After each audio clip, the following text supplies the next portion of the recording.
Thanks. You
It's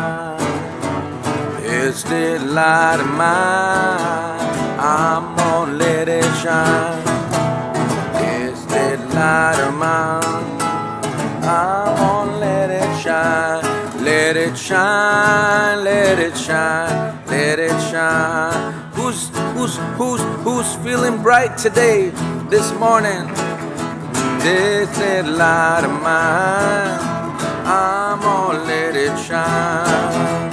This little light of mine, I'm gonna let it shine.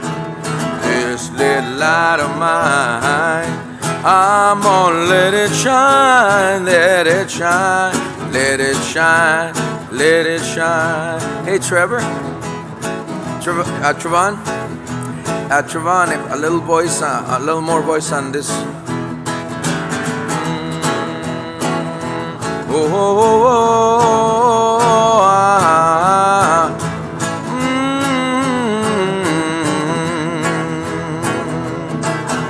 This little light of mine, I'm gonna let it shine. Yeah, this little light of mine, I'm gonna let it shine.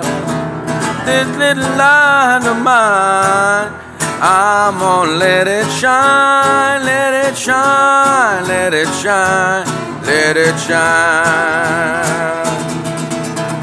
Esta lucecita, nice trap, I'm gonna let it shine. Esta lucecita tiene que brillar. Esta lucecita tiene que brillar. Brillará, brillará, brillará. All over the White House, I'm gonna let it shine. All over the White House, I'm gonna let it shine. All over the White House, I'm gonna let it shine, let it shine, let it shine, let it shine. En Spanish, esta lucecita tiene que brillar. Esta lucecita tiene que brillar. Esta lucecita tiene que brillar. Brillará, brillará, brillará. Por todo mi barrio tiene que brillar. Por todo mi barrio tiene que brillar. Por todo mi barrio tiene que brillar. Brillará, brillará, brillará. All around St. Louis, I'm gonna let it shine. All around New York, I'm gonna let it shine. And through Sacramento, I'm gonna let it shine. Let it shine, let it shine, let it shine. Esta lucecita tiene que brillar. Esta lucecita tiene que brillar. Esta lucecita tiene que brillar. Brillará, brillará, brillará.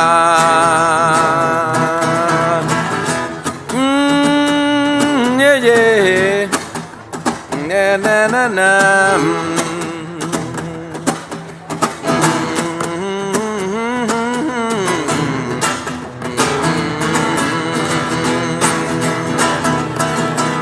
Throughout the IFTJ, I'm gonna let it shine.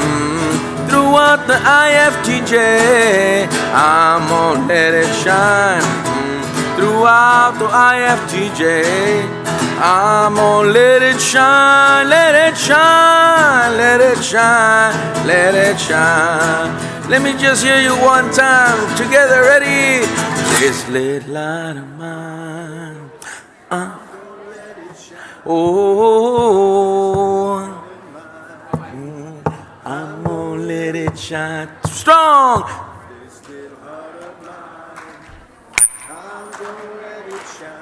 Let it shine, let it shine, let it shine. Feel the light of Jesus, I'm gonna let it shine.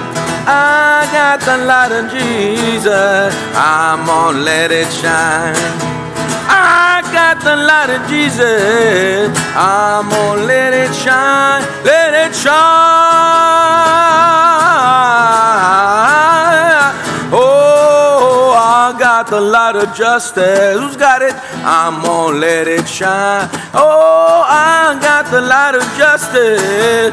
I'm gonna let it shine. You got it? I've got the light of justice. I'm gonna let it shine. Let it shine. Let it shine. Let it shine. Esta lucecita tiene que brillar. Let me hear you now. Esta tiene que brillar. Good. Esta lucecita tiene que brillar, brillará. Oh, por el Capitolio tiene que brillar. In the Capitol, por el Capitolio tiene que brillar. Por el Capitolio tiene que brillar, brillará, brillará, brillará. This little light, I'm gonna let it shine. This little light, I'm gonna let it shine. This little light of mine, I'm gonna let it shine, let it shine, let it shine, let it shine, let it shine, let it shine, let it shine. Brillará, brillará, brillará. Let it shine, brillará, let it shine.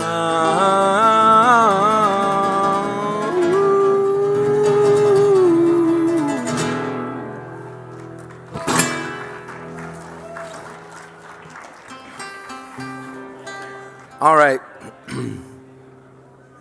Here's I'm going to have you practice with us because we're going to be doing it in a little while. It's called We Are Many Parts. Who knows that song? Ooh, nice. All right, you can help us because I don't know it that well. Oh, let's get everybody Capo 3, please. You ready to tune up in Capo 3? Let's see. Okay, everybody.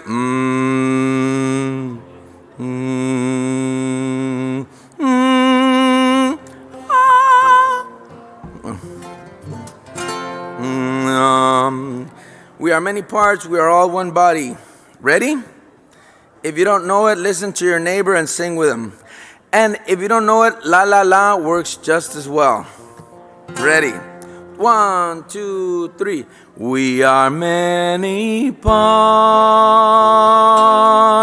we are all one body.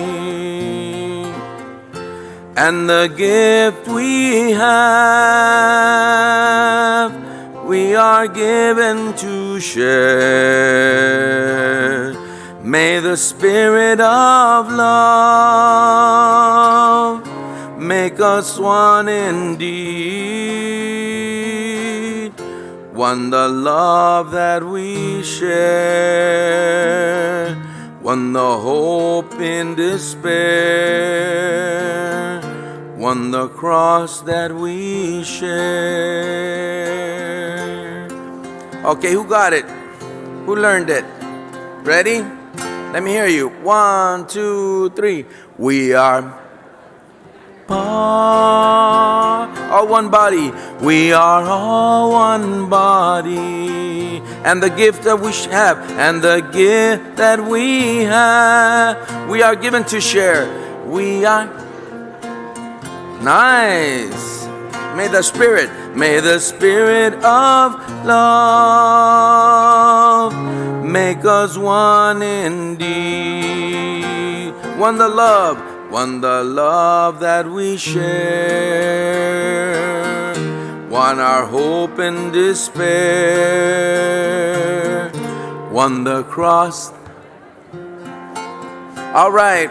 To my left sounds pretty strong. To my right is a little bit weak. What happened to my over here? Come on, Omaha, pull it all together. Ready? One more time. We are many parts. 2, 3. We are. Oh, nice. Oh, one body. We are one body. Nice. And the gift we have. And the gifts. Nice. We are given to share. We are given to share. May the spirit of love make us one indeed. Make us one indeed. One the love that we share. One our hope and despair. One our hope bear. One the cross that we share.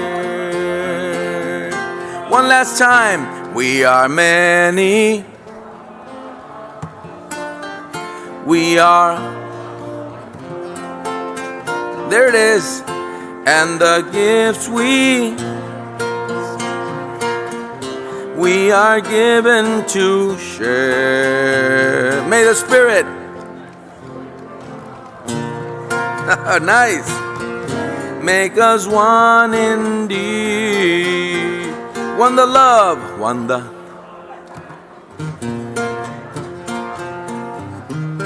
love in despair. One the cross. One the cross that we share.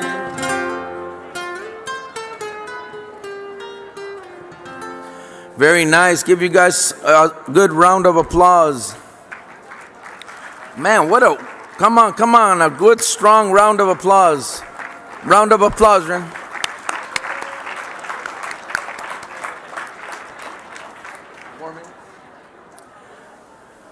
Okay, y'all. This is can you say our children are sacred? Can you say nuestros niños son sagrados? All right, this is a song called that. Very simple refrain goes like this. Our children are sacred. Nuestros niños son sagrados. Our children are beautiful. Bellas son. Our children are a gift. Son el regalo más amado. Our children are sacred. Sagrados son. All right. Why don't we all stand up together, get a spirit of unity and being awake. Who's awake and ready to do justice? Who's awake and ready to do justice? Who's awake and ready to listen? Eso. Goes like this. Sing with me the refrain. Our children are sacred. Nuestros niños son sagrados. Our children are beautiful. Bellas son. Our children are a gift. Son el regalo más amado. Our children are sacred. Sagrados son. All right, let me hear you. Our children. Nuestras niñas son sagradas. Our children, beautiful. Bellas son. A gift.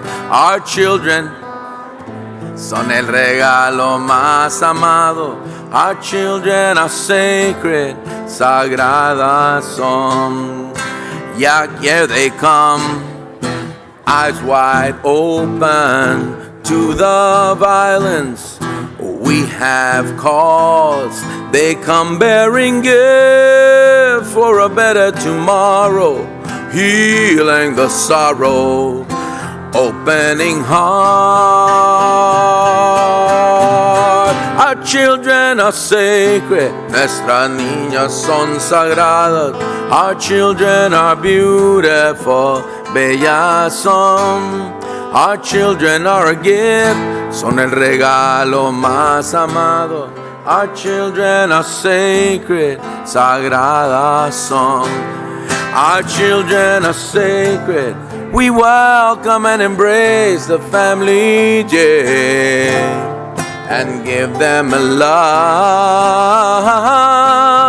We declare sanctuary, yeah, building bridges, not a wall.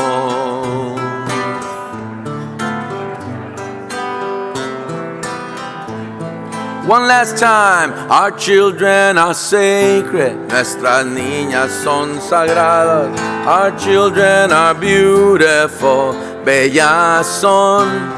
Our children are a gift, son el regalo más amado. Our children are sacred, sagradas son.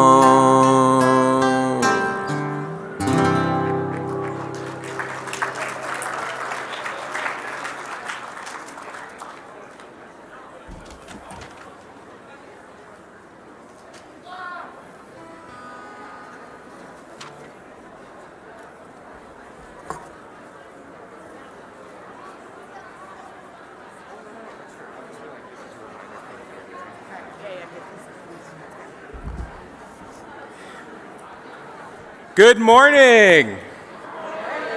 Before we get started, can I have all the mics to please stand up real quick? If anyone is named Mike, please stand up.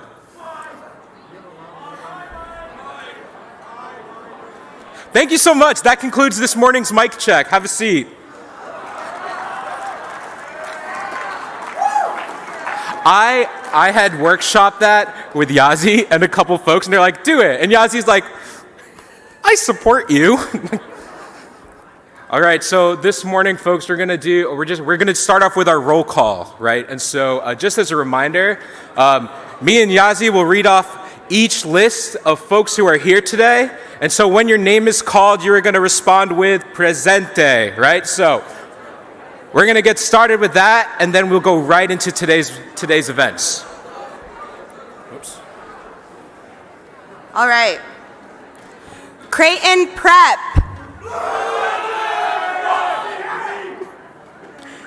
Creighton University. Cristo Rey Atlanta. Cristo Rey Baltimore. Cristo Rey Milwaukee. Cristo Rey New York. Loyola Blakefield. Loyola High School LA. LMU. Loyola School in New York City. St. Francis Xavier Catholic Church. St. Ignatius Church. St. Ignatius College Preparatory. St. Ignatius High School, Ohio. St. John's Jesuit High School and Academy. Gonzaga College High School. University of Scranton. Villa Maria Academy High School. Villanova University. Oh, no booze in this space. Walsh Jesuit High School. Xavier High School. Catholic Diocese of Richmond. Catholic Women Preach. Central Catholic High School. Cheverus High School. Chisek Hall. Holy Trinity Catholic Church. Jesuit High School in California. Jesuit Volunteer Corps. And John Carroll University.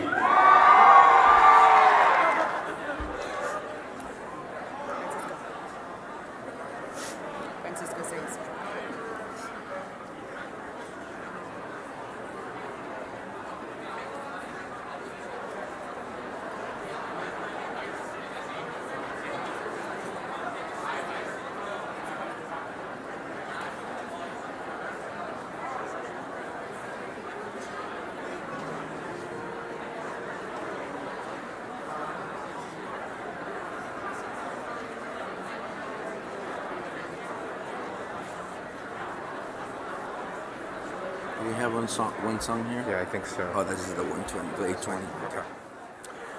All right. Buenos dias, everybody. Good morning. So, we practiced this little song a little while ago. Our children are sacred a few seconds ago.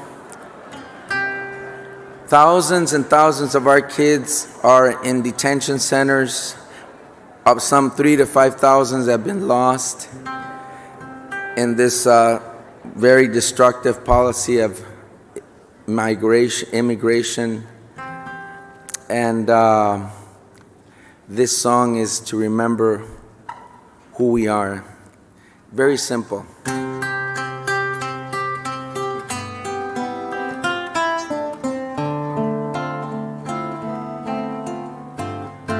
And I want to welcome our good brother Curtis Coley from St. Bonaventures, who's been joining us in the music. Oh, okay, it goes like this. Cuánta dulzura y valor de una madre y su hija que migra y camina hacia una vida mejor. If this is really the home of the brave, may our gates now be open for you at the courage to walk through a perilous fight with a child in your arms. Our children are sacred, nuestras niñas son sagradas. Our children are beautiful, bellas son. Our children are a gift, son el regalo más amado. Our children are sacred, sagradas son. Y aquí están, cruzando fronteras, y aquí están trayendo la verdad. Son la voz de amor y nuestra conciencia, pues por la violencia cruzando están. Let me hear you. Our children are sacred, nuestras niñas son sagrados. Our children are beautiful, bellas son. Our children are a gift, son el regalo más amado. Our children are sacred, sagradas son. And here they come, eyes wide open to the violence we have caused. They come bearing gifts for a better tomorrow, healing the sorrow, opening heart. Our children are sacred, nuestros niños son sagrados. Our children are beautiful, bellas son. Our children are a gift, son el regalo más amado. Our children are sacred, sagradas son. Y aquí están, llenas de esperanza, de una vida con ganas de amar, pues son las maestras, doctores, artistas, madres, ingenieras de un mundo de paz. Together now, our children are sacred, nuestras niñas son sagradas. Our children are beautiful, bellas son. Our children are a gift, son el regalo más amado. Our children are sacred, sagradas son. Our children are sacred. We welcome and embrace the family, yeah, and give them a love. We declare sanctuary, yeah, building bridges, not a wall. Oh, sanctuary, we all belong to the earth. Our children are sacred. Sagradas son. Can you say sagradas son? Ready? sagradas son, sagradas son, por eso vamos a cuidarlos, quererlos, amarlos, sagrados son.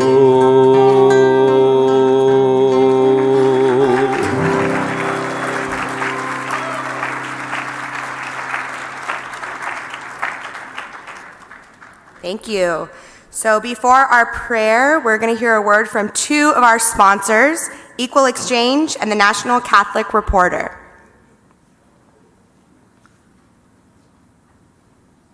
At Equal Exchange, we believe in the power of fair trade to make the world a better place, and we believe in the importance of strong, cooperative communities. Here's 3 ways fair trade helps farming communities thrive. 1. We buy from cooperatives, not middlemen. Anteriormente no hubo cooperativa, había muchos intermediarios que compraban a los precios que ellos querían, ¿no? Al organizarse como cooperativa ya son muy sostenibles para hacer sus ventas, tienen más relación directamente con los compradores. 2. Farmers and co-ops share ideas and goals. With the cooperative, you are a member of this organization where you have a voice. You are part of a community of other people who are very much interested in that information. You have the opportunity to be part of the decision-making process. 3. Co-ops invest in their communities. Los beneficios que tienen los productores, o sea, por pertenecer al grupo, son bastantes. Su producto lo pueden vender a mejores precios, tienen servicio técnico en la finca. Cada curso que dan, pues yo aprendí a podar, cómo se poda una mata, qué tratamiento se le da. ¿Y usted tiene mayor producción ahora que antes? Oh, sí.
Azalea in Lakota culture is a way in which we prepare ourselves and spare for what is to come, and space for what is to come.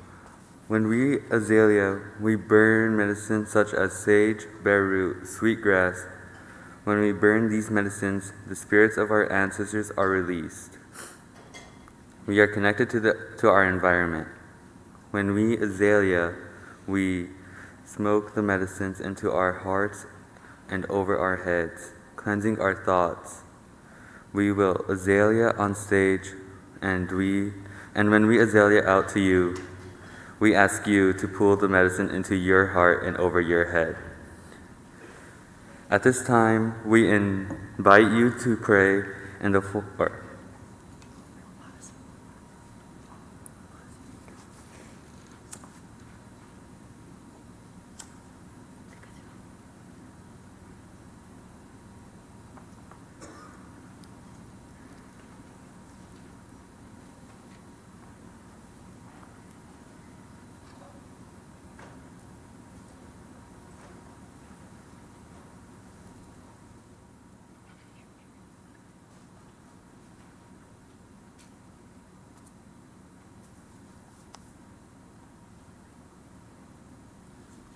At this time, we invite you to pray in the four directions with us. Please stand and face the north.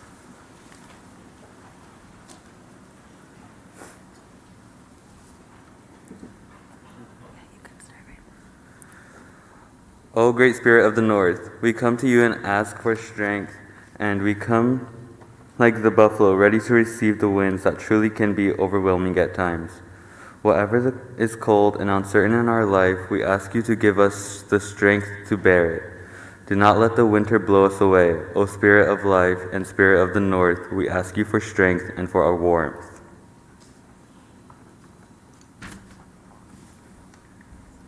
Please face the east.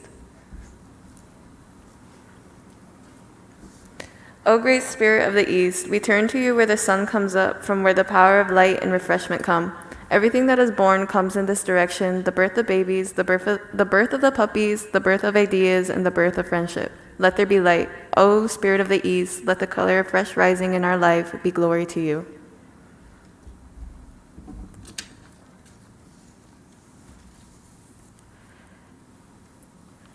We invite you to face the south.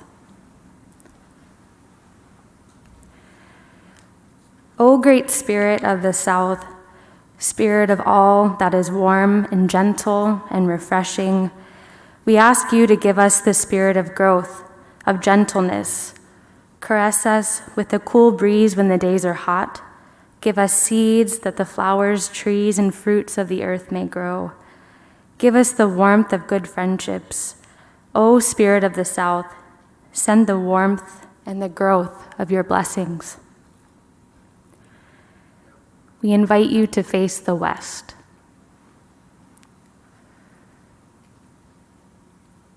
O great Spirit of the West, where the sun goes down each day to come up the next, we turn to you in praise of sunsets and in gratitude for changes. You are the great colored sunset of the red west, which illuminates us. You are the powerful cycle, which pulls us to transformation.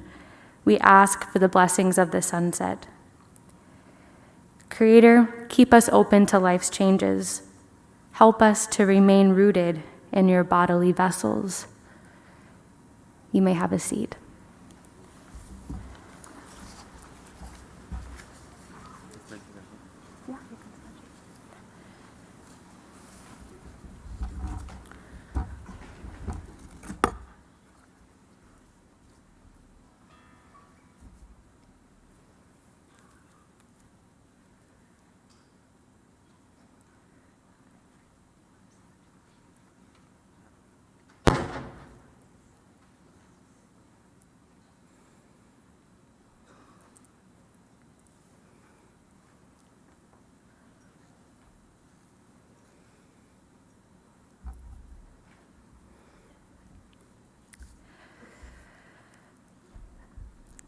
Just as Brian started off prayer yesterday morning, I'm going to invite us to take a few deep breaths in through our nose and then out through our mouth. So deep breath in through our nose,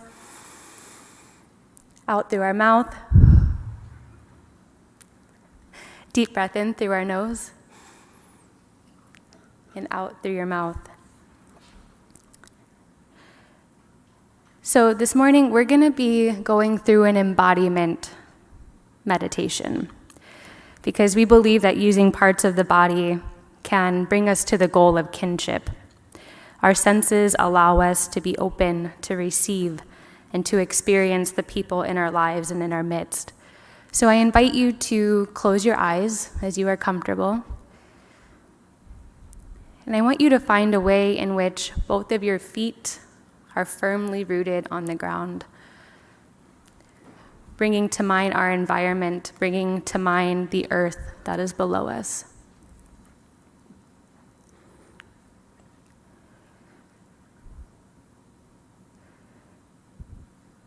Where did you come from to get to this very moment?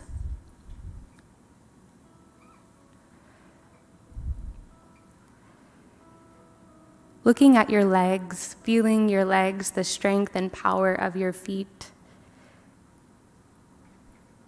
What do you feel in that part of your body this morning?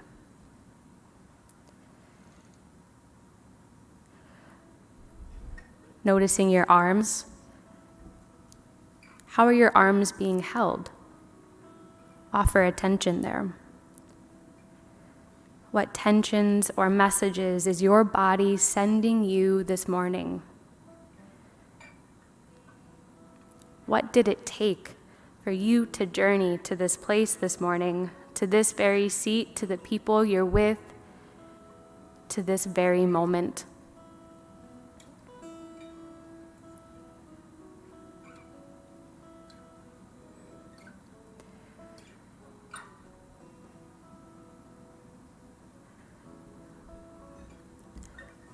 Let's pay attention now to our abdomen.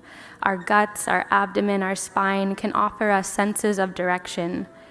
To where, to whom, to what do you feel a sense of longing this morning? Where are you feeling tugged? What are you feeling curious about this morning? What are you feeling most connected to?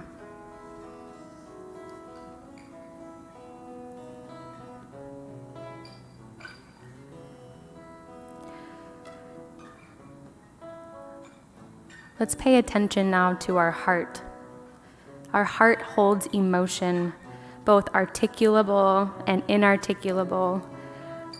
What emotions do you carry with you into this morning? What intentions or prayers might be important for you to mindfully articulate to Creator or to embody in this moment?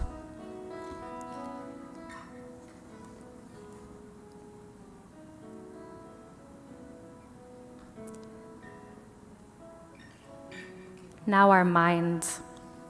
Our minds synthesize and direct the senses of our bodies more than we can ever imagine. In these days, our minds, like our hearts, are working really hard. What thoughts, conversations, stories, or faces have been coming to mind for you throughout this meditation?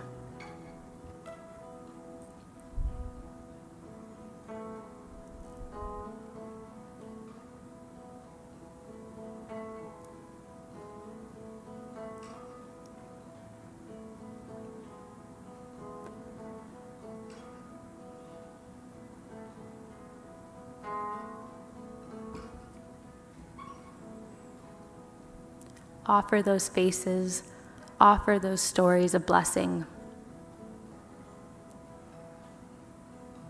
We embody the lives, the legacies, the stories of our ancestors and those with whom we are in relationship.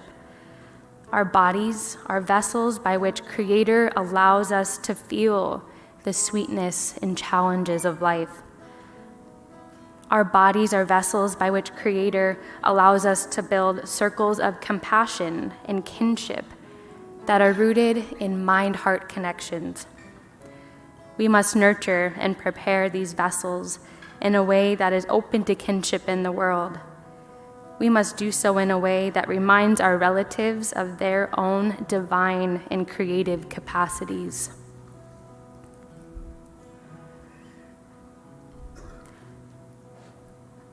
I invite you to take one final deep breath in through your nose, filling your lungs, lifting your shoulders. And let that breath out.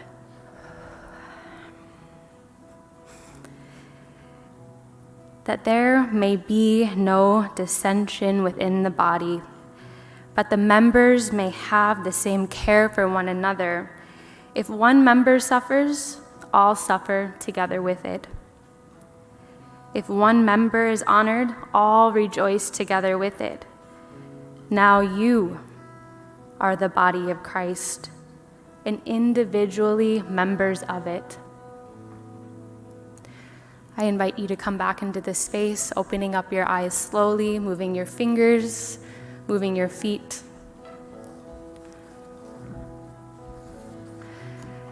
So kinship can come through meditation, through presence of our own selves, but it can also come from our use of the senses. Music is one tangible exercise that we can do this. And so we are going to engage in song together this morning. We'll be singing "We Are Many Parts," honoring that we're coming from many different places, many different stories and people, but we are together, a collective in this space.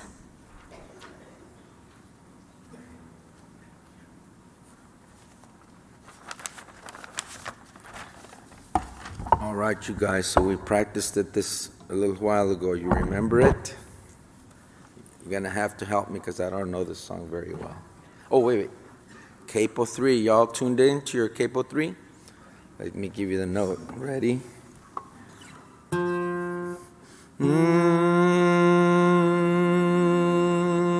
Now, eso mero. That's called a siren.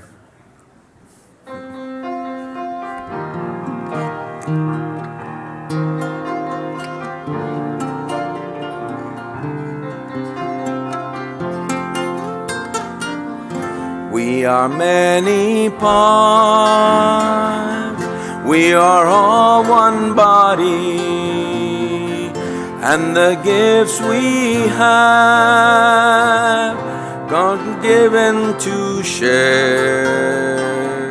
In the spirit of love, make us one indeed.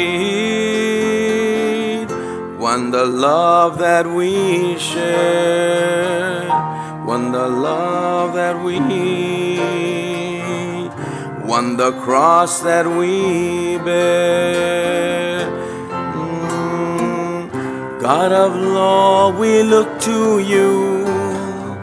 We would be your servants true.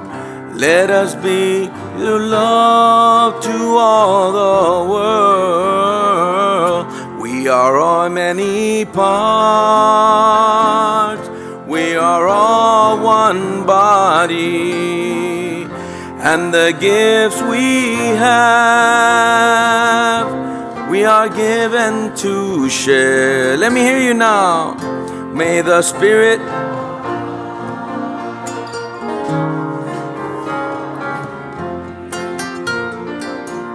one the love that we share, the hope in despair, one the cross bear. So my pain is your pain too.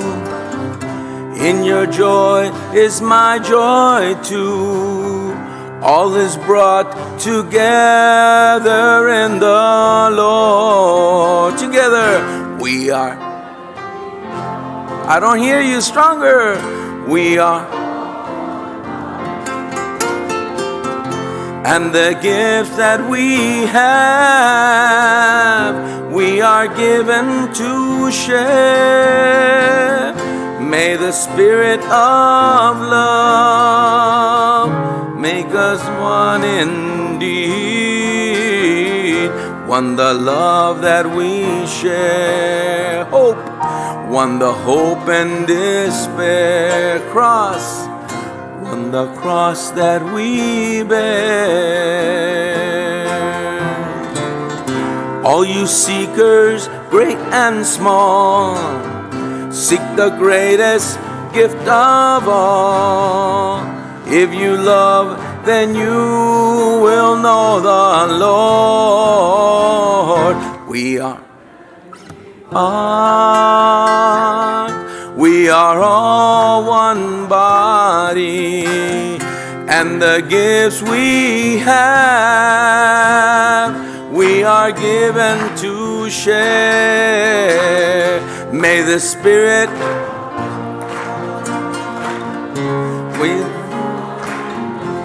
nice. One the love, one the hope, one the cross that we bear.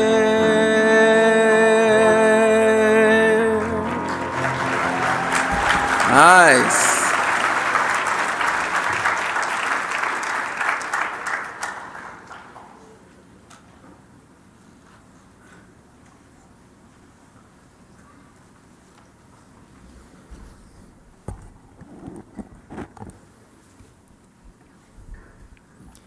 This is a poem written by all of you. Kinship is a community of people who love. Kinship is recognizing that we are all one. Kinship is community. It is eradicating barriers of exclusion to encounter each other authentically as God made us. It is solidarity. It is crying with folks, laughing with folks, walking with folks, standing with folks. A kind of width that melts barriers, enhances similarities, and celebrates differences. It is diversity. It is the only way we can thrive. It is love. It is a circle of belonging. It is communion. Kinship is our path forward.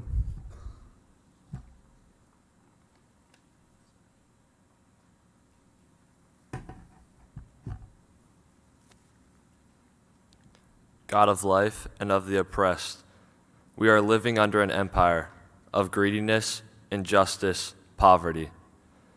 It is taking away everything that brings justice and freedom for the oppressed and peace in our communities. We pray that under the power of the spirit of justice and love, we may resist every evil perpetuated by the empire. We pray that we may speak for justice, give voice to the voiceless in our communities, whose voices have been silenced by the evil of the empire. We pray that together, under the promise of kinship, we receive the fullness of life promised by our Lord Jesus Christ.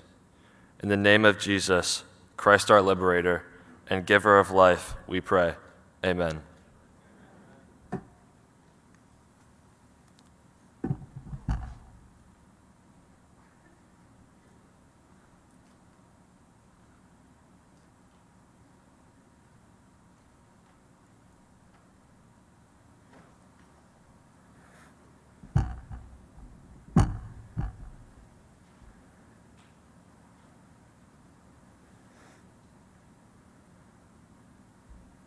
Amen.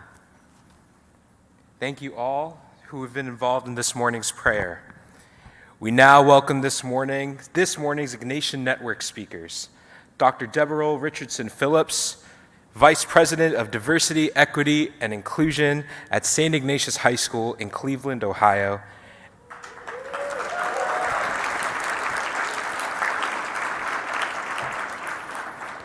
and Marina, Mahmud, and Eber, Romo, students at the University of Detroit Mercy and leaders of Titan Dreamers, a student organization bringing awareness to campus about immigration and providing support to students in the immigration system themselves. Please join me in a well and warm welcome to our speakers this morning.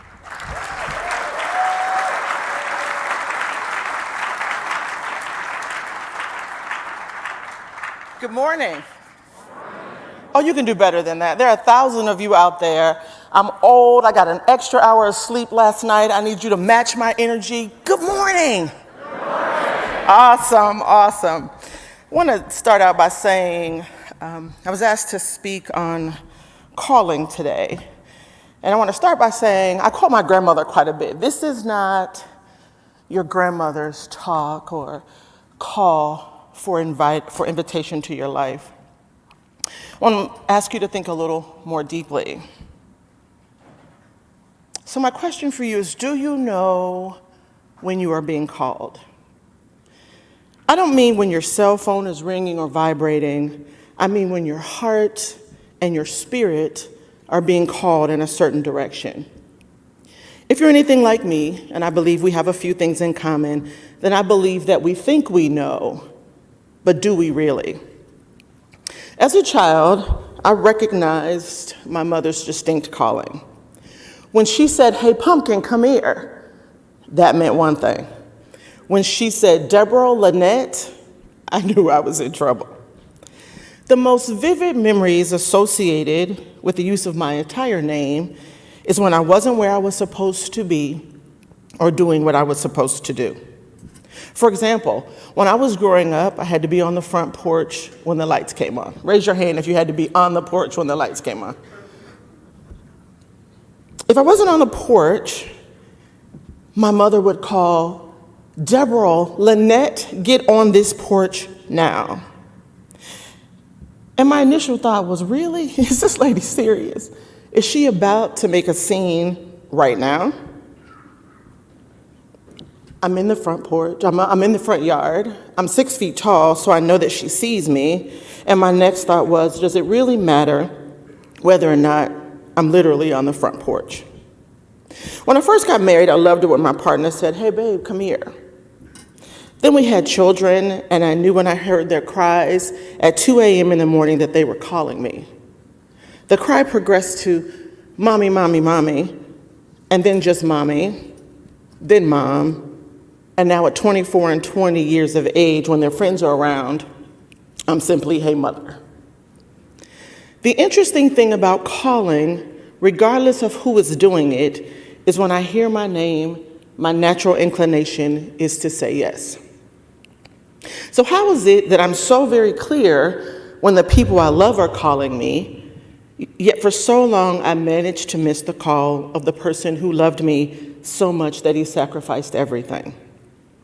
For some strange reason, God's call has been unclear. Could it be that I was expecting the wrong thing? Was I waiting for a live orchestra, flashing lights, extra lives on Fortnite, a Zoom invite, maybe a TikTok video, a snow day, or the answers to my freshman theology exam? Has he been here all along and I missed him?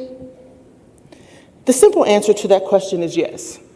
God has always been present in my life and guiding my path. The problem is I wasn't looking for what God wanted for me. I was looking for what I wanted for myself. The truth is, I had my sights set on being a president of a historically black college or university, but God had other plans for my life. Let's do a quick lived experience check. I'm an only child. All is pretty fair and equitable there. My first job was with the National Youth Sports Program for underprivileged children. I attended Winston-Salem State University, historically black university in North Carolina, on a basketball scholarship where I studied sociology and political science. Both of my graduate degrees from the University of Delaware focused on systems, equity, inclusion, reconciliation, and responsibility. My dissertation was a domestic violence piece and family crisis. My first professorship was at Messiah College, a small faith-based institution outside Harrisburg, Pennsylvania, where I taught human development, women's studies, and freshman orientation. As I reflect, every formative point I can recall has had at its core a commitment to equity, inclusion, advocacy, and allyship. I share this with you not because I have a desire to overshare, but because along the way I neglected to pay attention to what brought me joy. I underestimated how I could use my privilege, power, and influence to make a difference. Yes, I said it. As an African American woman, I have privilege, and it's important to note that white and male are not the only privileges out there, so let's not be afraid to engage in those conversations. As I think about my lived and vocational experiences, I can't help but feel God was grooming me for service, for social justice, and I missed it. Today, I invite you to reflect on your lived experiences, no matter how short or insignificant they may appear. See where God is calling you to do His will, not yours. I believe the answer to this question is what sets your heart on fire. It's the thread that runs through all you are and all that you do. If you look closely, you will see that thread in your friend group. It's in the social clubs you join. It's in the products you buy. It's in the books you read, and it's in the classes you prefer.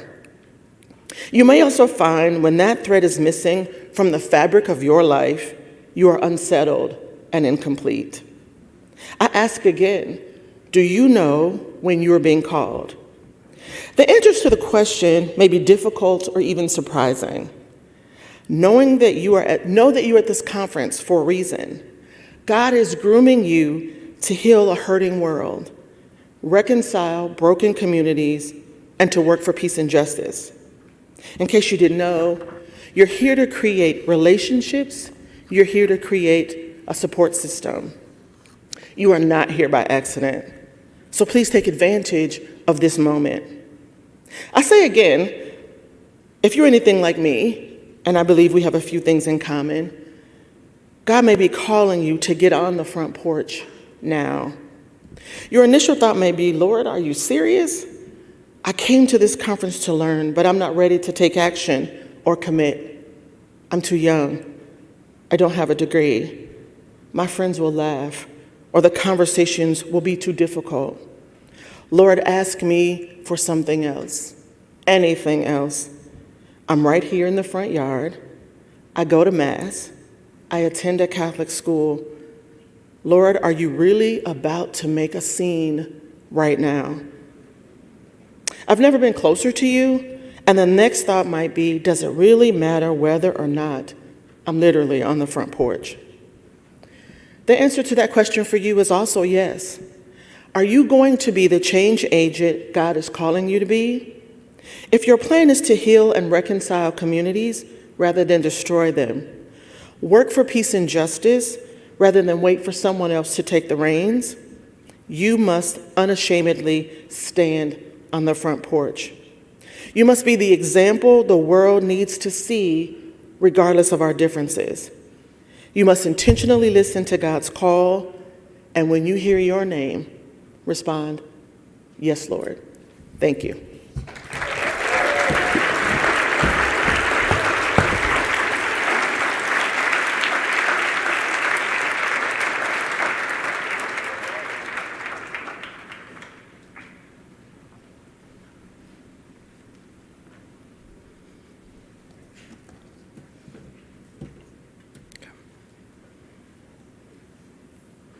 Good morning. My name is Marina Mahmud. And my name is Eber Romo. And we are both juniors at the University of Detroit Mercy in Detroit, Michigan. I'm a DACA recipient from Israel. I came to the United States at the age of 3 and never knew the truth about my immigration status until senior year of high school, when my lawyer told me that the reason why I couldn't attend my senior spring break trip to Punta Cana was because I was a DACA recipient. After finding out through an email, I asked my parents why they always told me I had dual citizenship instead of the truth.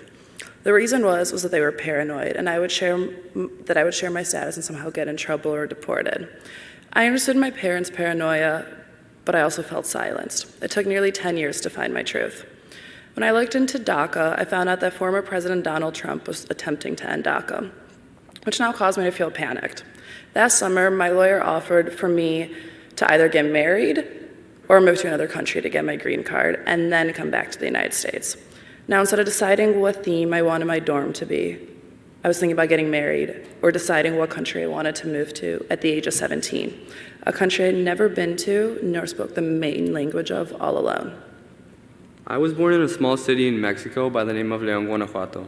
And it wasn't until I was about 2 years old when my mom made the risky decision to flee an abusive relationship.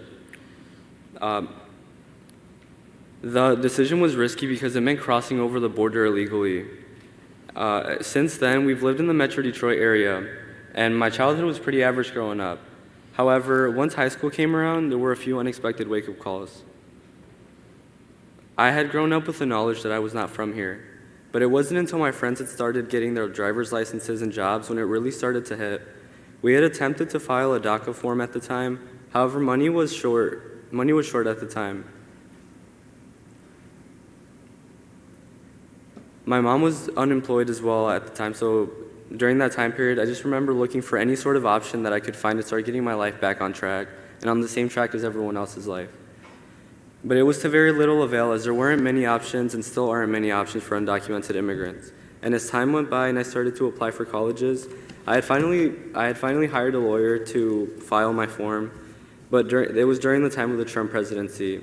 And before I was able to submit my form, the program was rescinded. For those of you who are not familiar with DACA, or Deferred Action for Childhood Arrivals, it is a policy that grants Social Security and immunity from deportation for young undocumented individuals who came to the United States as children. Even though the program itself offers many benefits, it leaves us in limbo. When I started my freshman year, the university considered me an international student and wanted to charge me the international student rate. Nobody at the university knew how to help me because nobody understood what DACA was. I was completely alone. Shortly after, 2 years ago now, I was introduced to campus minister, Sister Erin McDonald. I asked her about the spring break trip to El Paso, Texas, to work with immigrants on the border, and this is when I told her I was a DACA recipient. The first time I shared the truth about my immigration status out loud. She told me about IFTJ in the fall and how it focuses on immigration advocacy. I felt silence for so long, and I felt the call to experience the other side of immigration.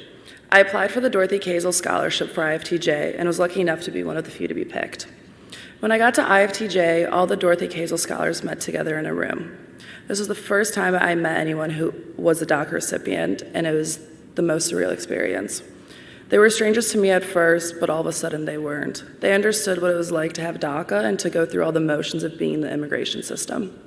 During my weekend, I met countless amounts of people who had extraordinary accomplishments at their universities in terms of supporting their immigrant students. Meanwhile, I still had no support system at Detroit Mercy. At Detroit Mercy, I was one of a handful of students who had opened up about my status as an undocumented immigrant. Instead of being neglected assistance, I was offered both a place for me to pursue my career as an architect, as well as an opportunity to help build a community on campus for students that face the same struggle of being undocumented college students. During the weekend at IFTJ, I found myself making mental notes of what I could accomplish at Detroit Mercy if I take advice from the people I met and heard from. Detroit Mercy has a chance to support their DACA and undocumented students. I had a spark flare up in me for wanting to speak up and accomplish something extraordinary. After being silenced for nearly 10 years, I realized that I shouldn't have to be embarrassed or worried about my status. I'm a DACA recipient who has endured so much, and I deserve to be in this country, treated fairly, and have a voice. And this is...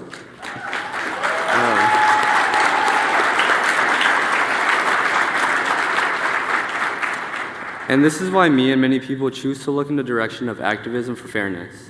As activists, we look in the direction of unity, acceptance, and justice. We speak for the communities that get treated unfairly. It is important to encourage social justice in order to see change. I ran to Sister Erin and I told her that I wanted to make a difference on campus. There was no consistency for the support of immigrant students. So we started to work on making things happen. The mental notes I took that weekend, I made them into actual notes. I contacted my new DACA friends at other universities for advice on what their schools had to offer. I got into contact with Jose Cabrera again, Director of Education Advocacy for Migration at ISN. He was the first person I met at IFTJ, and I started to get advice from him. It was only Sister Erin and I at Detroit Mercy for a while, trying to maneuver through starting a new organization with just us two.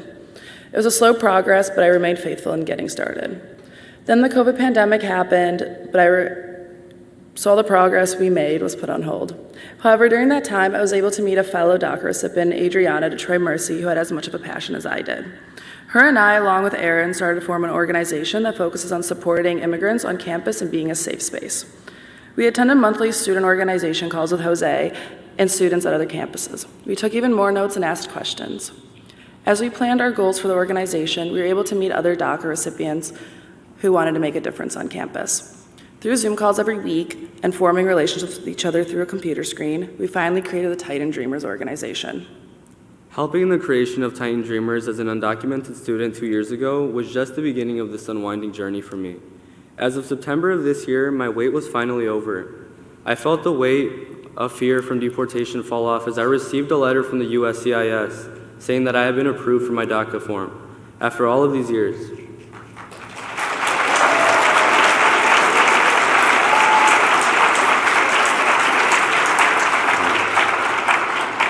Since then, so many doors have opened up for me, including acquiring a driver's license, a social security number, and immunity from deportation. Although this time span in my life has been triumphant, I still have to tackle the usual responsibilities of a college student. On top of a presidency at my school of the Latin community, and a core theme this year was learning to adapt to situations as they come. I literally overslept yesterday morning and I missed my original ride to DC, and I refused to miss this opportunity because my whole journey had led up to this point. With the help of my delegation, I was able to book a flight 3 hours beforehand, and I luckily made it here safely. Yeah.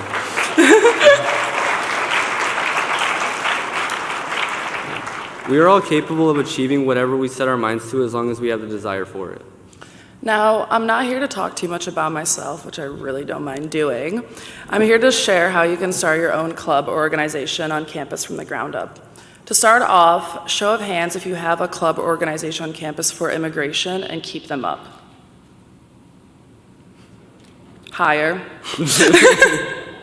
Okay, so for those students whose hands aren't up, take a moment and look around to see whose hands are up. See if you recognize any students or remember their eyes and masks. If you're passionate about starting something from the ground up like I did, it starts with the very people in this room.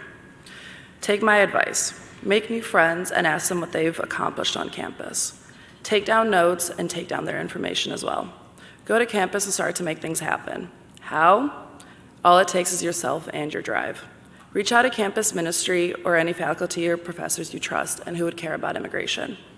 Find other students, start meetings, and think about the goals you want to achieve. Join ISN's monthly organization calls where students meet to discuss what their campus is doing. This is a place where you can ask questions and take down advice. Some questions to ask yourself when starting the meetings. Do you want a support group, advocacy on campus, both?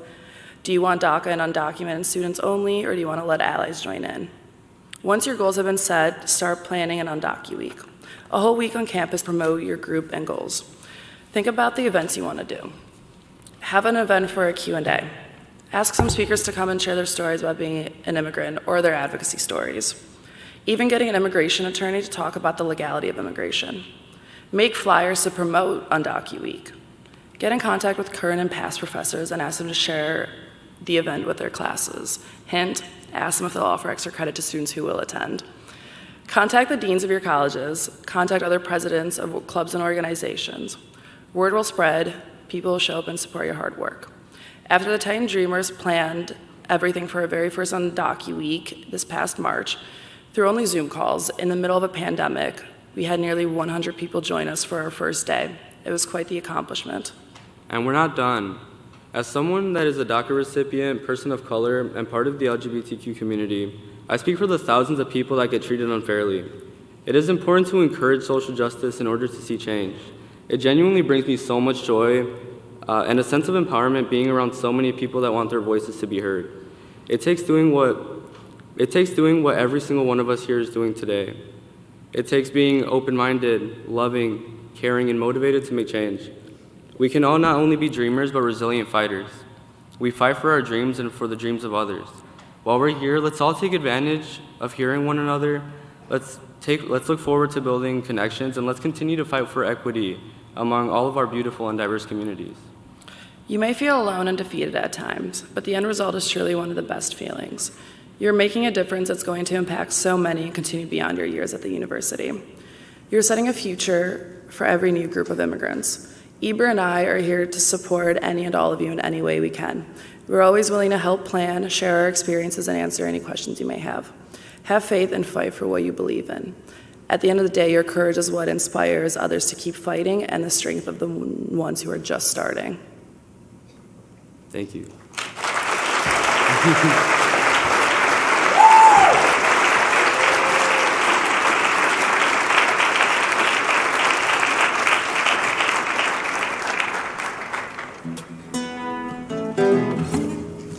Okay, Mackenzie, if you could put that slide up. All right, many of you were here when we practiced this yesterday. Let me hear your tuning voice again. Goes like this. All of us are members. All of us are members. All of us are members of the family. and we bid you to remember as you carry out your plan. All of us are members of the family of woman and man. All right, you almost got it, that double clap. All of us are members of the family of woman and man. Now, some of us are born in the North and South Pole where the temperatures are mean. Some appear in more moderate zones, somewhere in between. But wherever you happen to squeeze out, whatever the name of that land, ready? All of us are members of the family of woman and man. Let me hear you now. All of us members. All of us are members of the family. Yeah, bid you as you carry out your plan. All of us are members of the family of woman and man. Now, some are the colors of peaches and cream, some of pumpkin pie, some are the color of banana nut bread, and some of Russian rye. But whatever the color you happen to be, is plain like the back of your hand. Ready? All of us are members of the family of woman and man. Together, all of us, oh, all of us, oh, oh, oh, all of us are members of the family. Yeah, we bid you as you carry out your plan. All of us are members of the family of woman and man. Now some of us are shaped like cucumbers, some are shaped like pears, some are smooth like dolphins and eels, and some are hairy like bears. But whatever your shape or your texture, whatever your cosmetic plan, ready? Woman and man, oh, how all of us are members. Nah, nah, all of us are members. Oh, oh, oh, all of the family. And with you to remember as you carry out your plan.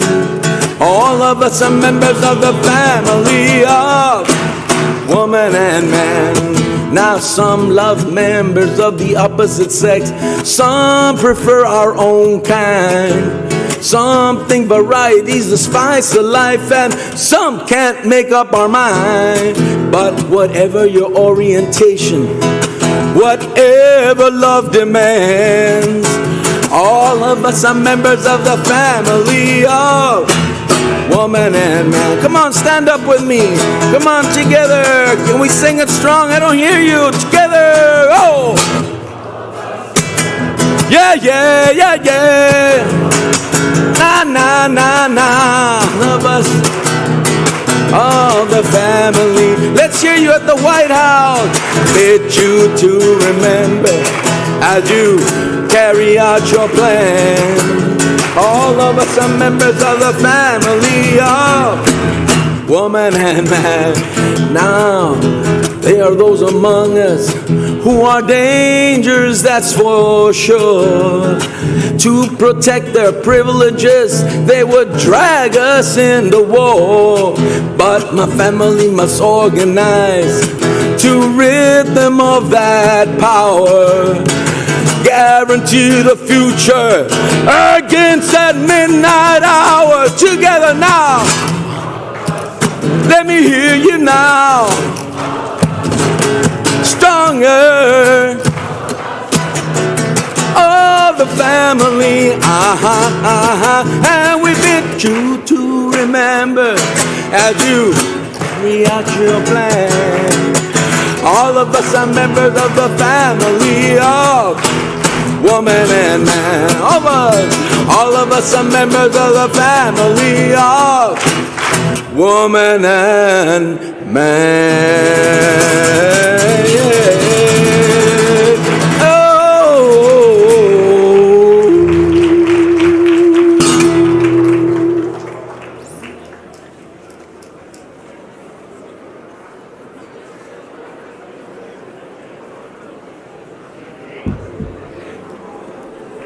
All right, can we give another big round of applause to Francisco for leading us in music? And also a big round of applause and thank you to Dr. Richardson-Phillips, Marina, Eber for their wonderful words and testimony. And now, folks, we have a message from two more of our incredible IFTJ sponsors, the Jesuits of Canada and the U.S., and Sojourners.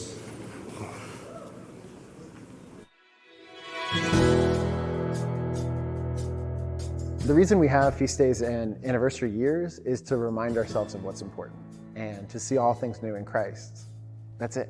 If we're not doing that, then man, I could find a better outfit. You know, if we are not talking about a relationship with Jesus, then like we've just become a nonprofit. And Father General Sosa is very strong in that, is that we are not a nonprofit. Pope Francis says the same thing, that this is about Jesus. And so when I was working at a Jesuit high school a couple years ago, a very prominent prep school, had a very good sports team, I would tell the boys that like, we trick you. This whole thing's a trick.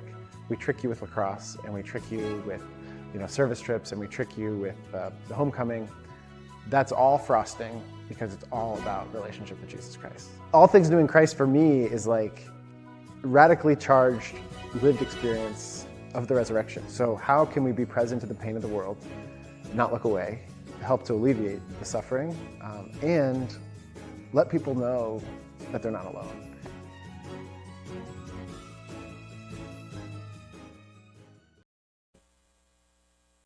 In the beloved community, everyone is valued and everyone can thrive. In the beloved community, neither punishment nor privilege is tied to race or ethnicity. Neither punishment nor privilege is tied to gender or ableness. Neither punishment nor privilege is tied to sexual orientation or gender identity. But the beloved community faces significant obstacles and seemingly unbreakable barriers, partly because we have such conflicting and competing understandings of our nation's history. Partly because the injustices of the past continue to show up in the present. I wrote this book for my boys because their generation will inherit these challenges. But I also wrote it for each and every one of you. It's a journey that is taking me through our past, from the good, the bad, and the ugly. It's a journey that offers a new, forward-looking vision of a future defined around the beloved community. It's a journey that lifts up inspiring examples of people already building this community. So join the beloved community revolution. Join the march toward liberty and justice for all. And together, we can and will create a more perfect union. We'll create a more perfect union.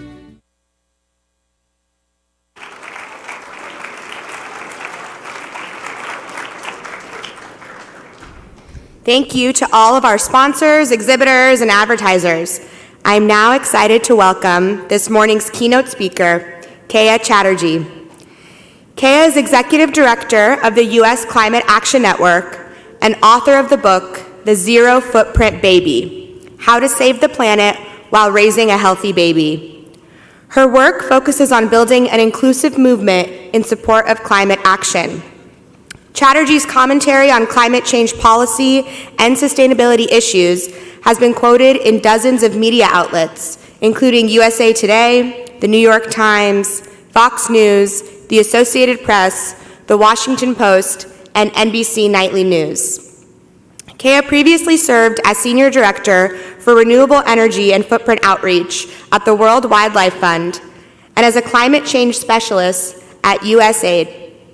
She also worked at NASA headquarters for 4 years, communicating research results on climate change, and was a Peace Corps volunteer in Morocco from 1998 to 2000.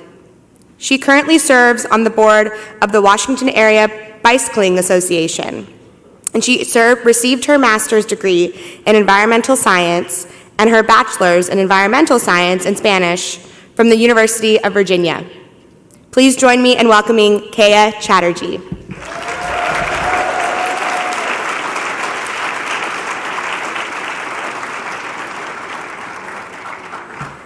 Thank you. Good morning, everyone.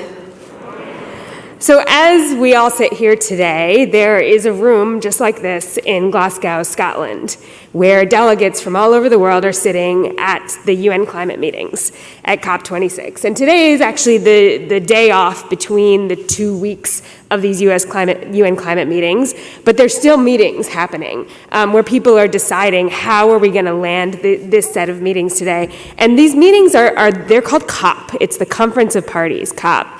And this meeting that's happening right now is COP26. So think about that. That means that for 26 years, heads of state, ministers from all around the world have gathered to talk about the climate crisis and have chosen every year to not do what we need to do. I don't actually sadly anticipate that this year will be dramatically different, but I do see that we're on a trajectory to make things different. And I think that ultimately the decision we have to make is one that Pope Francis has made very clear in Laudato Si, that has been a very clear moral call. The question is, do we care more about money? Do we care more about fossil fuels? Do we care more about capitalism, or do we care more about people? Do we care more about taking care of each other? And do we care more about justice? And unfortunately, we have a lot of people choosing the wrong thing at every moment along the way. And certainly here we see with the federal government in the United States, we repeatedly over the last 5 weeks have seen a lot of drama where people have made the wrong choice at every step of the way. Lots of people we vote for, people we expect better of, and people who know better, consistently making the wrong choice. But what we also see is an incredible movement rising up to push back, and that gives me an incredible amount of hope. Climate change is an issue that has defined my life in many ways. It's changed my career. I started working on climate change at a very discrete moment of time. It's funny talking to young people because I always feel like when you're reading the bio and it's like 1998 to 2000, I was a Peace Corps volunteer, and I realized there are probably people here who were not born at that time. But this moment when I started working on climate change, it was one day in 2002, and it doesn't feel that long ago to me. But I was working at NASA headquarters here in DC, and it was a Monday morning, and we had just come in from the weekend, and I was talking to my colleagues and just talking about how the weekend had gone, and some data came in from Goddard Space Flight Center, which is not too far from here in Maryland, and it was Arctic sea ice data. And we looked at it, and we were just looking at it and chatting about our weekend still, and it looked wrong. And we called over on the speakerphone. I was talking to somebody who knew much more than I do about Arctic sea ice. And we called over, and they were like, no, it's right. We checked it 12 times. That's how much Arctic sea ice is left. And that is a strange story to people who work on Arctic sea ice because, in fact, in 2002, we were just seeing these mild blips in Arctic sea ice. And in 2012, we lost a huge amount, so much that we had to change the graphs, and we've seen a dramatic decline since then. Now, that for me was a moment of epiphany. I thought, I have to change my career. And 48 hours later, I had a new job, which was communicating research of climate change. Now, you might wonder why I care so much about ice, or why anyone should care about ice. I'm actually not that passionate about ice. I don't even like cold weather. I'm wearing a down coat, and it's not even cold here. I don't care about ice that much. But what I knew, looking at that data, was that this is actually not about ice. This is just a signal that people aren't going to have food, that people aren't going to have water, that people aren't going to have homes, that we're going to have more migration because of droughts, that we're going to have floods, that our communities are going to flood. And that, to me, was an unbearable reality to hold and not feel called to do something. So I changed my career that day and began working on this issue. And I very quickly realized that actually this was an issue that was not about communication, even though I changed my career to communicate this. The problem wasn't that the people we were talking to, the members of Congress, the people who held power, the problem wasn't that they didn't know that we were putting humanity at risk. The problem was that they did know. They knew exactly what was going on, and they knew exactly what it required of them, and that it required some sacrifice of them, that it required them to give up these connections to their wealthy donors and to disappoint their wealthy donors that were destroying the planet. And they weren't willing to do it. And that epiphany to me was incredibly important because it led me to change my career again, into doing advocacy, into organizing, into talking to people and helping us understand that we actually have an incredible ability to change what is happening. And to get off of fossil fuels. So yes, we have this moral obligation because it is bad here in the United States. For folks who live out west, we had moments this summer where we had 60 wildfires happening at once. We had whole communities burned to the ground and just be ashes. You couldn't even find anything in some communities. When Hurricane Ida came through, the United Homa Nation, indigenous nation in southern Louisiana, was devastated. It was barely even in the news. It did make the news that Philadelphia was flooded. It did make the news, up here in the north, equal devastation. Families living in basements, mainly immigrant families living in housing that was subpar, died in their homes. Their homes were flooded. These are impacts we see. We see derechos in Iowa. We see these incredible impacts in the United States. Unfortunately, here in DC, we now have 2 breeding seasons for rats when we used to only have 1 because it's warm longer. We have more mosquitoes. We have, right now at Howard University, students are protesting because there's mold in the dorms, one of the most common observable impacts of climate change here. It feels really bad here, and in fact it is. But it's actually, we don't even see the extent of how bad it is because we often ignore what's happening in the rest of the world. The typhoons, the flooding. There was flooding in Mozambique that was so bad that whole parts of the country were lost, and only 5 helicopters showed up from all over the world to move people from their communities. People were on roofs thinking someone would come, and nobody came. These impacts are everywhere, all over the world, but it is in communities of color. It is in the global south where people are hit first and worst. And that means we have an extra moral obligation because of the privileges we have of living in this country that actually caused most of the problem. Because the actual pollution we're talking about here, it stays in the atmosphere for hundreds of years. And we have caused the bulk of it. And that gives us the amazing privilege of being in the place where we can actually solve the problem. And we can do it. So I think that one element of this is, yes, we have a moral obligation. I started this working in this issue when I could easily say to crowds of people, like, we can get on top of this before it gets bad. We can do this right now. We have lost a lot of time, and now we are already, so at these UN climate meetings, there's a cry, 1.5 to stay alive. That's what the small island nations ask for, is that we limit warming to only 1.5 degrees of warming above pre-industrial times. Well, right now, we're already at 1 degree of warming, and we're having these UN climate talks, and the United States government President Biden was there. We had 12 cabinet officials there. We have hundreds of government delegations there. And because of vaccine apartheid, there are at least 6 small island nations that have no government representation at this meeting.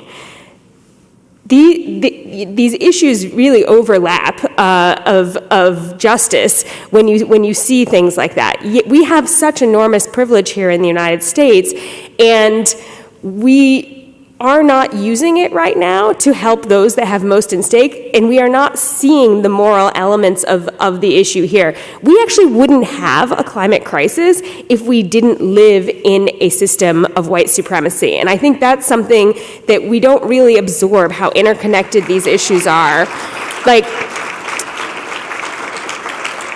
if we were not willing to sacrifice Black, brown, indigenous communities, there would be nowhere to put coal-fired power plants. There would be nowhere to put pipelines like the Line 3 tar sands pipeline that is spilling into wild rice beds right now, that, by the way, President Biden chose to allow to move forward by not revoking the permits that were put forward, that were given by President Trump. If we didn't live in this system of white supremacy, we would not have gone down this route. Back when Jimmy Carter wanted to go to solar, we would have done it. And I think that's an important thing to think about on top of this moral obligation and this moral duty we have to deal with this crisis, is that it's actually simple. We can actually do this very easily. Like, I came from working at NASA. It is not that hard to slap solar panels on things and to put up wind turbines. It is not that hard to have good public transportation. It is not that hard to deal with transit equity. It's actually, relative to the grand scheme of problems, this is not hard. We can do this.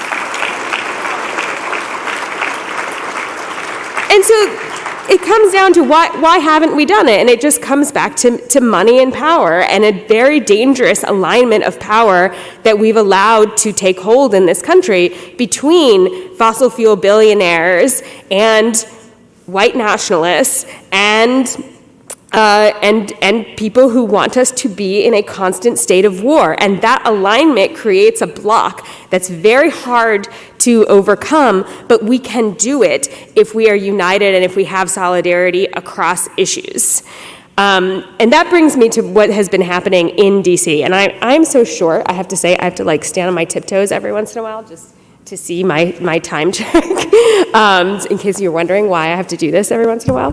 But I just want to talk a little bit about what has been happening in DC for the last 5 weeks.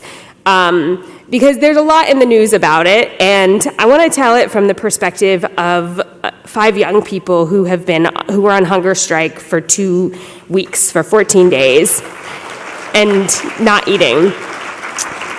So who has heard about these hunger strikers? Oh, good. Big. And how many people, heard the call to fast in solidarity with these hunger strikers? Oh, thank you. So I want to give a little bit of, I want to peel back some layers of what's been happening at the federal government level in the last few weeks. I'm going to start with the fact that we, as a society, elected President Biden on a platform to deal with the climate crisis and deal with many other crises that we have. A plan was put forward called Build Back Better. That plan had within it, it started as a $6 trillion package. It was pared down to get more votes. At some point, there was a decision, we really need to have a bipartisan way forward. And so a piece of this effort was separated off, and that bipartisan piece was called this infrastructure bill.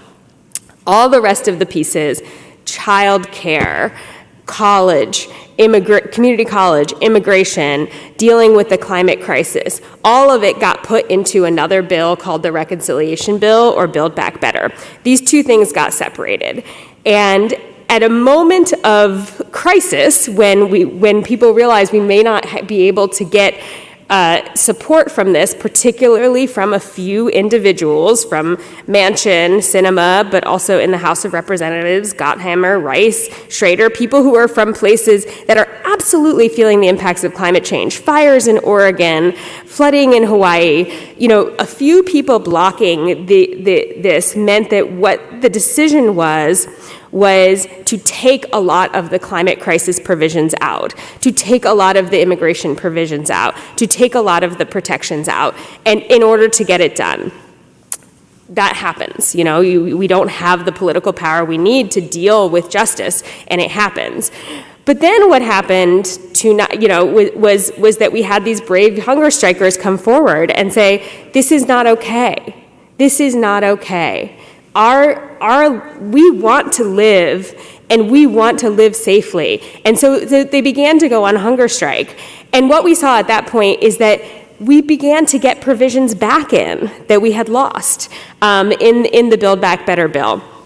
And we actually had a lot of members of Congress decide, okay, we are going to have to do these two bills together because the public really demands it, and people are very, very concerned about their futures.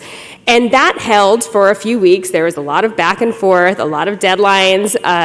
It's very hard because the press kind of covers what's happening as though it's a game. As though it's a game whether or not humanity will survive. And it is, and it's hard to watch because in fact what's going on is that every single day these members of Congress that you all elect are here having fundraisers every day with pharmaceutical lobbyists, with fossil fuel lobbyists. They're having fundraisers, and at those fundraisers, those millionaires and billionaires are asking them to only do the piece that's easy for them, only do the piece that has highways, only do the piece that is really simple for them in terms of not having to have any sacrifice.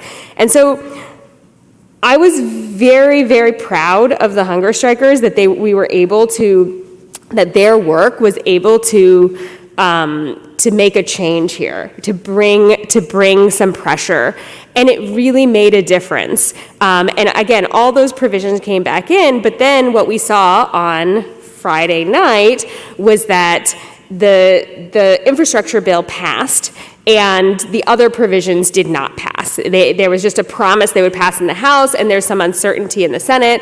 And for me, it was a real moment of having to take 10 steps back and remember what this arc towards justice looks like. This particular struggle we are in right now, I know some of you will have virtual meetings with your members of Congress, some of you might be able to meet in person. This struggle is going to tell us how far along we are in terms of saving humanity, but it is not the entire struggle. And what matters more than anything is our ability to stay in the movement. And I think it's important to realize that there will be people who say, oh, it's petulant.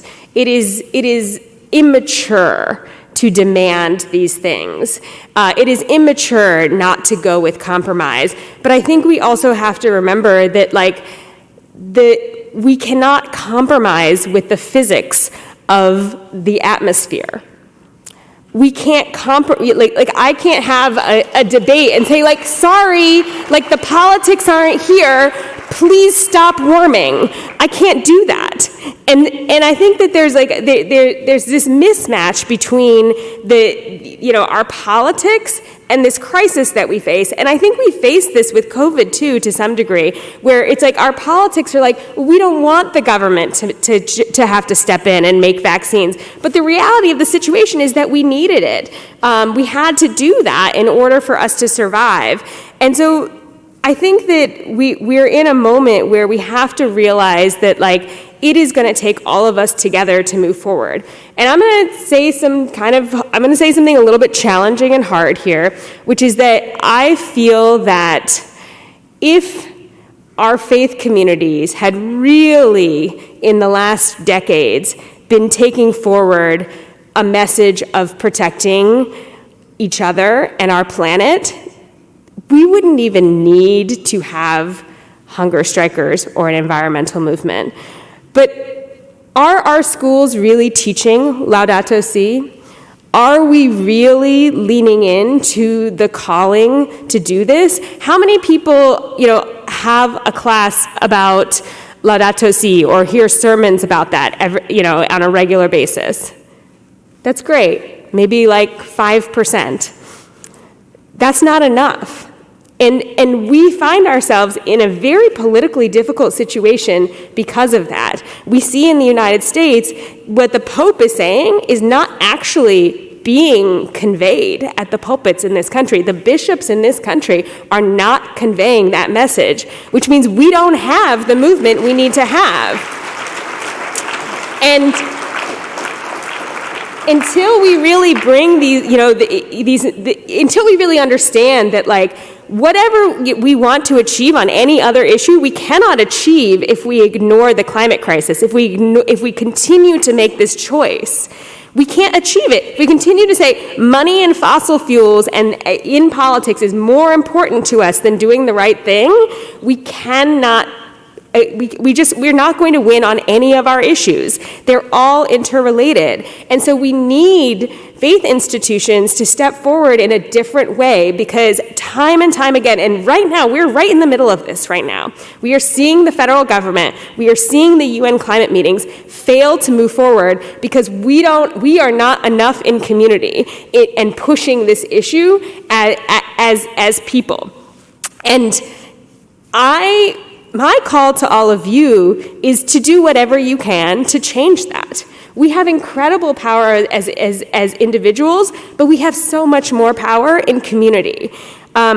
We have incredible power as people who are angry at the system, and I can tell you, I'm angry. I'm angry at Mansion. I'm angry at Cinema. I'm angry at all of these people. I'm really mad.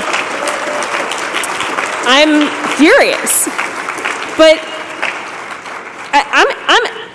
I'm angry at the president. I'm angry at the president for deciding that bipartisanship is more important than a livable planet and all of our needs. But that anger is going to burn out because you can't stay angry forever. And what's going to stay is community. What's going to stay is love. What's going to stay is my love for the hunger strikers. What's going to stay is my love for my community. What's going to stay is all of our relationships, our friendships, the people we love. Love lasts. So I am very angry right now.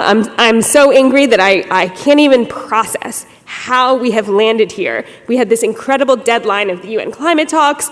We had incredible motion towards federal action. And right now, we don't have anything in hand. And every time we come to a deadline, we fail. So November 17th is another deadline where oil and gas leases are going to be decided by the president. Unfortunately, I'm pretty sure he's going to give more oil and gas leases at a moment where we simply can't afford to do that. People are dying. Like, it is killing people. And of course, we need to, I want to be very clear that, we have to have a just transition. The workers in the fossil fuel industry are the ones who have been most abused by this industry. We have to take care of them. We have to take care of communities that are on the front lines. But we also have to stop. We have to stop digging and burning as a way of living. It has to stop. And so I think that the only way really for it to stop is for us to come together and make sure that it stops. And I have absolute 100% faith that we will do it. Because yes, people are already suffering now, but at the end of the day, we cannot not be in this struggle. It doesn't matter how bad it gets. We have to stay in it. There's no point where we can be like, oh, I give up. Because it will continue to get, I use the analogy sometimes of a sunburn. Like, if you're in the sun and you have a sunburn, you have to get out of the sun. If you get sun poisoning and it's worse, you still have to get out of the sun. There's no point at which we can't try to save humanity.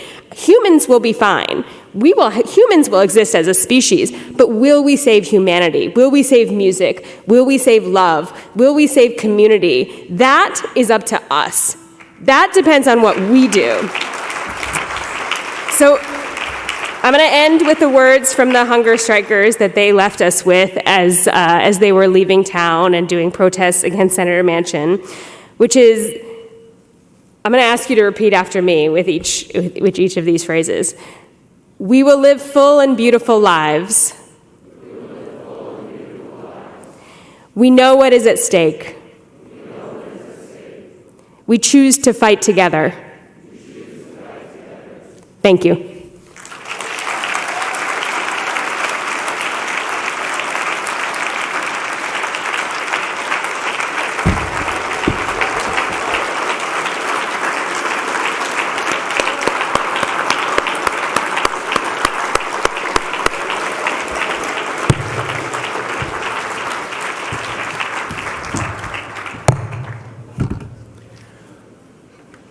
All right, folks.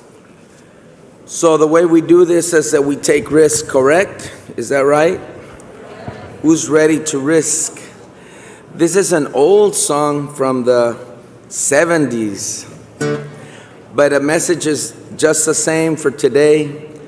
Who's ready to take a risk? Who's ready to move forward? Okay, this is, I know most of you are bilingual here, so this is your Spanish 304 conversational. Singable. Goes like, can you say arriesgate? Can you say arriesgate? ¿Hay algo más? Sin vacilar. There you go. It goes like this. Todos unidos en la vida. Try it. Todos unidos en la vida. Vamos buscando un horizonte. Arriésgate, arriésgate, arriésgate. Hay algo más.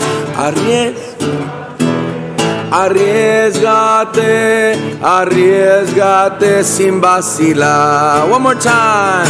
Todos unidos en la vida.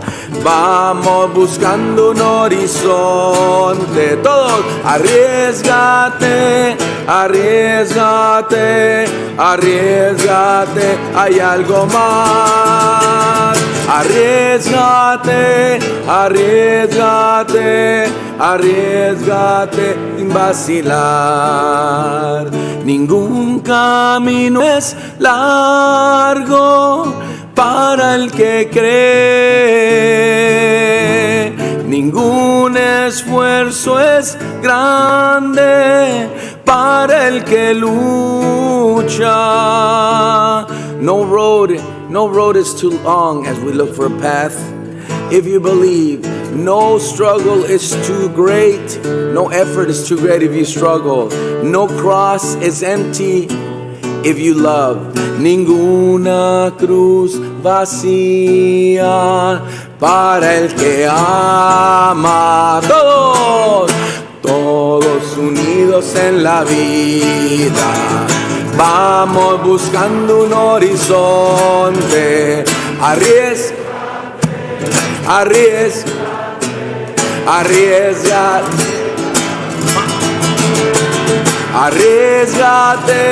arriésgate, arriésgate, hay algo más. La paz que construimos con nuestras luchas, si estamos siempre unidos, si triunfaremos, traigamos la esperanza a todo el mundo. Todos en la vida vamos buscando un horizonte. Arriésgate, arriésgate, arriésgate, hay algo más. Arriésgate, arriésgate, arriésgate sin vacilar.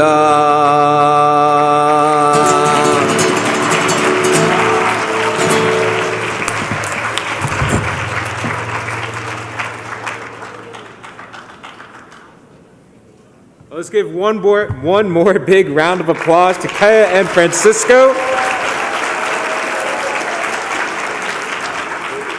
We now welcome Brenna Davis, Director of Education for Justice and Ecological Programs for the Ignatian Solidarity Network, to talk to us about an exciting new tool to enhance our work to care for creation, the Laudato Si Action Platform. Welcome, Brenna.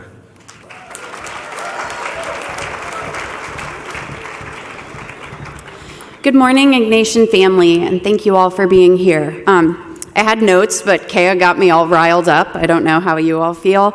But I think that her invitation for us to step up in community as Catholics or as members of Catholic schools is now more important than ever, to pressure our bishops, to pressure our elected officials, and that's what you're all going to do on November 16th with the Virtual Advocacy Day. If you haven't heard about this program, it's called the Laudato Si Action Platform, and it's a way to concretely implement what Keya was talking about in our institutions where we are, that you can be a part of in very creative and important ways.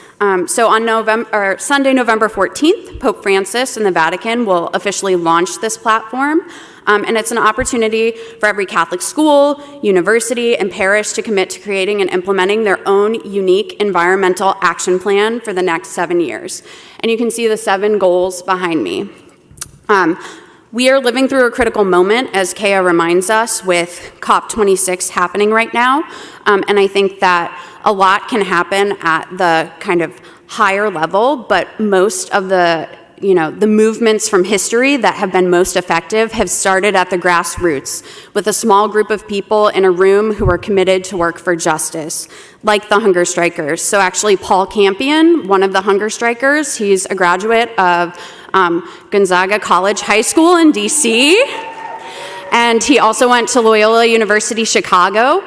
And he's going to be at our public witness tomorrow to talk about his advocacy. And so I think it's really inspirational what these 5 young people have done. And you can do the same in your own community in implementing structural change. So you're invited to use your unique talents and gifts to, use the many parts of our body, to use the song that we talked about earlier today. And I would just say, we're really excited. Some universities have already signed on to this, so there are really concrete ways that you can get involved. So Gonzaga University, Loyola University, Maryland, St. Louis University, Fairfield University, Georgetown University, Regis University, yeah, cheer, this is great. Lemoyne University and Loyola University New Orleans have already all signed on, and so we would love for you to get your schools involved in this joyful and important work. So there are ways that you can get involved here. We can switch the slide. You can invite your school to sign up using the QR code above and just continue the conversation wherever you are. You all have gifts to contribute. This problem can feel overwhelming, but the great benefit of that is that, if you have art skills, if you have science skills, we need them all right now. If you care about migration justice, if you care about racial justice, there's a room in this movement for you, and we all need to unite and work together. So please join us. Thank you.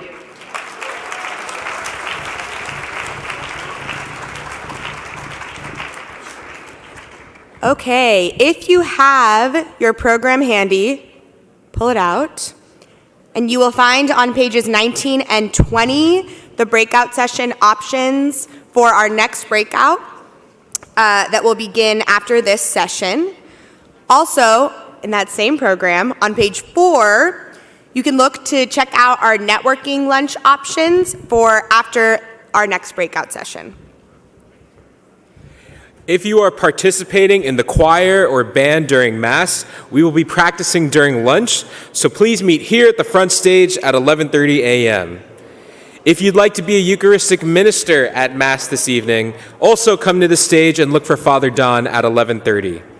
Finally, folks, this is your friendly reminder that masks must be worn in all areas of the hotel, covering your mouth and nose. Thank you, folks, for working hard to keep everyone safe. We'll see you in a little bit.